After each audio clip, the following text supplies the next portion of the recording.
ఇలా కొత్త చిగుర్లు వచ్చేటప్పుడే మనం వీటికి గనక మైక్రో న్యూట్రియన్స్ అంటే జింకు, మెగ్నీషియం, ఇలా ఫెర్రస్, బోరాన్, మ్యాంగనీస్, ఇలా అన్ని కలగలిపిన న్యూట్రియన్స్ ఏదన్నా కానీ మనం స్ప్రే చేసుకుంటే ఎగురు ఇప్పుడైతే ఇలా నల్లగా ఉంది కదా, ఇలా తెల్లగా కాకోకుండా మనకు చివరి వరకు కూడా చెట్టు అంటే ఆకు రాలిపోయే వరకు కూడా మనకి నల్లగానే ఉంటుంది. మనం న్యూట్రియన్స్ కనుక 2-3 టైమ్స్ స్ప్రే చేసుకుంటే.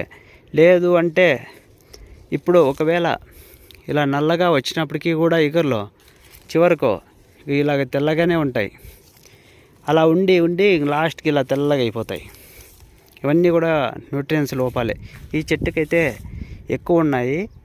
ఈ చెట్టు అంటు ప్రాబ్లం అయితే ఉంటుంది. ఎందుకంటే మా తోటలో